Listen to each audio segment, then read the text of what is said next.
Again, welcome back to DFS Zone, your source for daily fantasy sport lineup advice for the NFL and the NBA. I have a brand new video for you guys today. We're going to discuss Week 5 NFL, the best possible quarterback plays for us this week. But before I get started with the video, I appreciate you guys smash that like button for me. It definitely helps my channel. And if you're new to the channel, never been here before, haven't subscribed as of yet to the channel, please do so down below. Put on your post notifications. This way you don't miss out on any of my NFL or NBA videos, as well as any live shows. I do a live show for the NFL every Saturday night at 7 p.m. right here at DFS Zone, and I plan to have weekly, daily during the week NBA before lock videos, just like I did late in the season with the NBA when I first got started here on YouTube. I was doing some live before lock shows. I will be continuing that. Possibly not doing it over the weekend, but we will be doing it during the week. So definitely subscribe down below, become a part of the family, and make sure you put on those post notifications. Very important, so this way you get that information to you, those videos to you right away. All right, Weeks 5 NFL. Before I get started, like always, I always like to recap the plays that I gave you last week, because I want you to know, I want people to realize that nothing's guaranteed. You always hear that here from anywhere. You know, there's plenty of people giving out advice. It's fine and dandy, and we're gonna make mistakes, and we're gonna have plays that don't pan out. But last week on the quarterback spots, I did give you Matt Ryan, Phillip Rivers, Andy Dalton, and Eli Manning was my last choice. I gave you 4 quarterbacks last week. And unfortunately, I say 3 quarterbacks did fine. Eli Manning was the bust of the week, only putting up 14.7 Fanduel points and 15.7 DK points. But if you did take a Matt Ryan or you took an Andy Dalton, you did pretty well last week. Matt Ryan was 29.26 Fanduel points and 32.3 DK points. So an excellent week for Matt Ryan. I did tell you guys that game was my favorite game stack of the week, and it ended up being a very, very good game between Cincinnati and Atlanta. Andy Dalton on the other side of the ball was one of my other quarterbacks as well. I thought that he would be in a good situation, and he did fairly well as well. 25.7 Fanduel points and 28.8 DK points. And then Phillip Rivers had a, subpar game, 22.7 Fanduel points and 22.7 DK points. Nonetheless, not that bad. 3 out of the 4, 20 or better. It's not a bad week. I'll take that. Hopefully you guys did take one of those quarterbacks in your lineups and made yourself some money due to the quarterback position. This week at quarterback, very interesting week, man. There's a lot of good plays here in the top tier. Patty Mahomes last night, fantastic. The kid shows me that he's going to be a star in this league. He is incredible with the ball, with his feet. Man, they're going to be able to do a lot of things with this kid. I'm not on Mahomes this week at 8,600. I think he is definitely in play, no doubt about it. I think Jacksonville, as well as they are as a defense, I think they have not faced an animal like Kansas City. So I think this is a good game to watch and see how Jacksonville handles and how they prepare for Mahomes and company. So I'm going to bypass him. I really love, my first guy I'm going to discuss is Ben Roethlisberger. Normally I'm not on Big Ben, man, but I think this week is a big week for Pittsburgh. They're 1-2-1. They lost on Sunday night. Tough game for them at home. They're going to be back at home in Pittsburgh again, and I think he's in a great spot here, 8,400. On DK, he's 6,900, which is a nice price as well. He is the top quarterback on DK. But what I love about Ben Roethlisberger is obviously he's at home. The team is 1-2-1. They need a big win. He needs to come up big, and he's going to be throwing the ball. I mean, he throws a ton. He comes in 64% completion percentage. He is the #1 passer in the league as far as yards per game, 354 yards per game. He's thrown 8 touchdowns. He does have a little bit of a setback. He's had 5 interceptions, but granted, though, he threw 3 in game 1 against Cleveland. Since then, he's actually have tapered that down. He's only thrown 2 since then.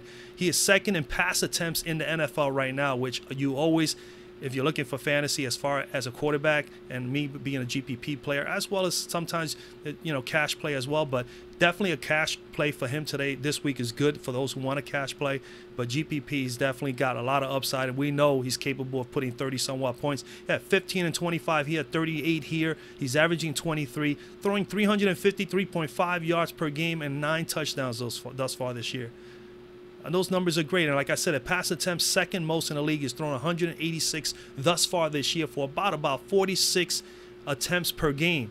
That's a lot of throws, man. This team is a pass-oriented offense right now due to the fact that they don't have Le'Veon Bell. Supposedly the news is he's going to be back by week 7 or so. So maybe that will change. I don't know how well that's going to gel with the offense. Considering that the offense had to deal without him, I'm pretty sure a couple guys are pretty sore about that. But they're going up against Atlanta. This is a good matchup again for Ben simply because they are playing Atlanta. They have some injuries in their secondary, and they've struggled. Atlanta's coming in 26 in pass defense this year, 284 yards per game given up to the opponent, 9 TDs, 28.5 DK points, and 26.1 Fanduel points, which is 5th most in the NFL, so that's big. Pittsburgh's offense is the 3rd best in the league, so you got the 3rd best offense who puts up 333 yards a game, a quarterback that throws 354 yards a game, going up against the 26th ranked defense of Atlanta. So it doesn't look good for Atlanta, but then again, anything can happen. Again, you could vouch for Matt Ryan in this game as well. I like Matt Ryan in this game as well, but I think Matt Ryan plays better on turf, as well as in indoor stadiums as opposed to outdoor stadiums. And we don't know what the elements are going to be like at the end of this week in Pittsburgh. But another thing that I looked at is Atlanta. As far as the opposition in the red zone, 81.2% of the time they have been scoring a touchdown. They have had 4 opportunities per game they're giving up to an opposition, and they're scoring 3 touchdowns per game. Pittsburgh is 77.7% in the red zone as an offense. They are putting in 2 touchdowns a game and having 2.5 opportunities per game, so they're doing very well there. And Big Ben in the red zone, struggling a little bit there. His completion percentage in the red zone hasn't been good thus far this year. He's at 45.8%. Is really, really bad. But 11 of 24, 63 yards. He does have 3 touchdowns in the red zone with only 1 interception. So, again, I favor Big Ben this week, and I think he's in a very, very good spot here. And he's capable, as you can see, of putting up nearly 40 Fanduel points. And that upside, you're definitely going to have to consider. My next guy here, Rodgers, Cam, all these guys, you can vouch for about the top 11 teams on the FanDuel list here that you can actually play this week. But my next guy I'm going to discuss that I really like this week is Kirk Cousins. This game is going to be a great game, man. We got implied totals of this game of 45. It should be tight-knit. They got Minnesota with 21 fantasy total points and Philadelphia at 24. Now look at Kirk Cousins' numbers, man. He's 7,700 here. He's 6K on DK. 6,000. Where is he at? Right here. 6,000. That's a nice price for Kirk Cousins with the upside he has. He's capable of getting you 30 or more. He's averaging 24.4. He's had 10 touchdowns, 346.8 yards per game. He's 6th best in completion percentage thus far this year, 69.3%. Nearly 70% of his passes have been completed. He is also number 1 in pass attempts this year thus far, 189 passes. He's attempting about 47 a game, folks. 47 a game. You gotta love quarterbacks that throw a ton, and he's gonna throw a lot, and he has massive weapons in Minnesota. Philadelphia is coming in 19th in pass defense, 272 yards, coughing up to the opposition, 7 TDs. Quarterbacks will also rush for about 86 yards on 14 carries with 1 touchdown. And they're going up against Minnesota's passing offense, which is 5th best in the NFL, averaging 327 yards a game, and they've been coughing up 272. So something's got to give here. Either Philadelphia's going to come up with a game plan that's going to neutralize this offense in some capacity, or Minnesota's just going to run all over them, and it's going to end up being a shootout. I like both Philadelphia's players as well as Minnesota's players in this game. I think it's another game you can possibly stack. You could go with Carson Wentz in this matchup, but I think just the upside is greater with Kirk Cousins. His weapons are stronger. All throughout the receivers, even in the backfield, it pans out a little bit, even though Philadelphia has a Jai. I really like Cousins here, man. It's really, really in a good spot. DK points that Philadelphia's been coughing up to quarterbacks, 23 a game and 21.5 FanDuel points.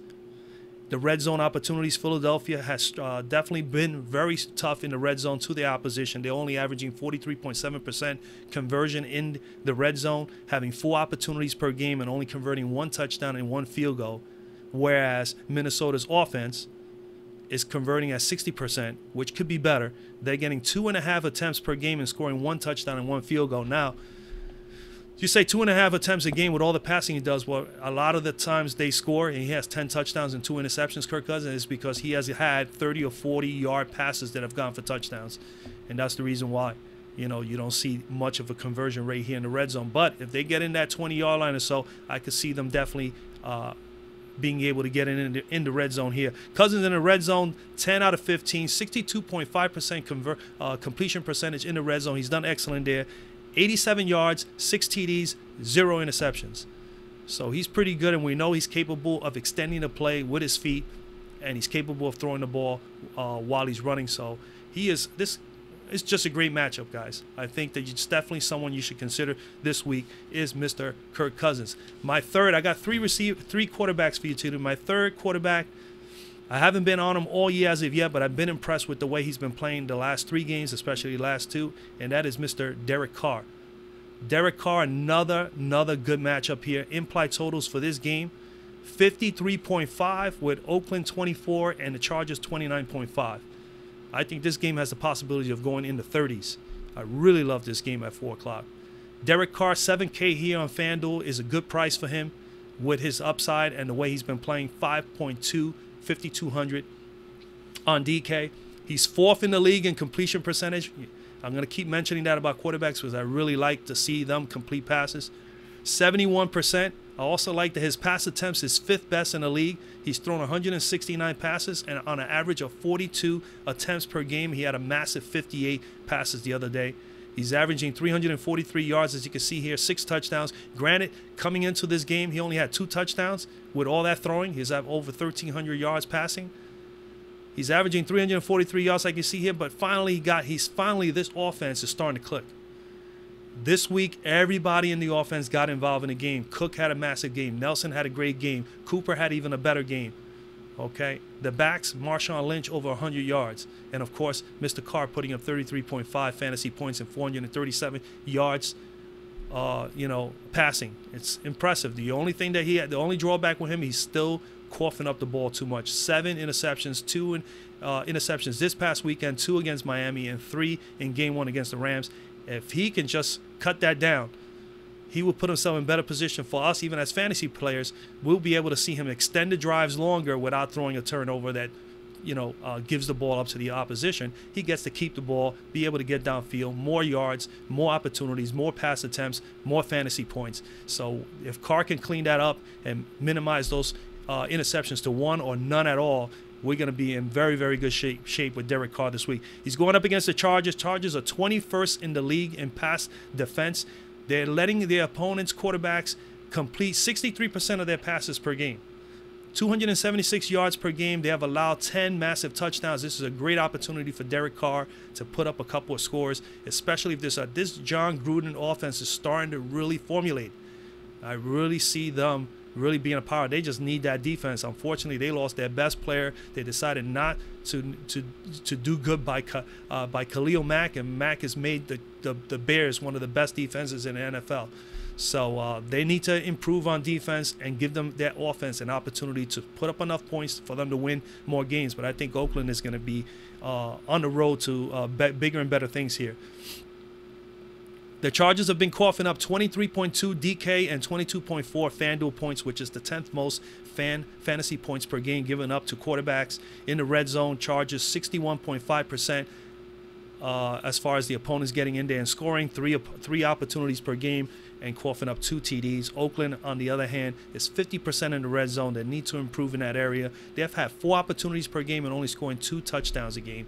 They need to get that to 3, possibly all 4 times in the red zone. That comes to show you they get down there and they have the opportunity to score. So, and now their offense is really getting going. I can just see them definitely putting up enough scores here. And the Chargers just had their defense wasn't able to hold down San Francisco with all the injuries they have. They had a backup quarterback in C.J. Beathard, and he actually had a fairly good game. So I can see Carr just really lighting these guys up. He's playing really, really well. This is a great opportunity, man. That's basically where I'm at quarterbacks. There is a lot of other plays here that I like other than Derek Carr and the 3 guys I mentioned to you. But these are the best 3 that I really like looking into it right now after 2 or 3 days. I think they are going to be my best plays going forward to the rest of the week. But like usual, on the live show, I always will have another sneaky play, maybe one or two quarterbacks, maybe a mid-tier quarterback, maybe even a value play, really low, cheap quarterback may be in play at the end of the week. But I will discuss that with you on the live show. So again, make sure you subscribe down below, drop a like on the video, share the video, share them with your friends. Let's get the family growing here on DFS Zone. I appreciate all of you that have dropped likes and have subscribed to the channel. A lot of stuff coming your way, so make sure you continue to be a supporter of the channel, and I'll do everything I can to give you the best possible information for you to be successful every single week and every single day with NFL and with NBA. So with that, I'll be back in a little while later on today with the running backs for this week. That is pretty much it, man. I wish you guys a good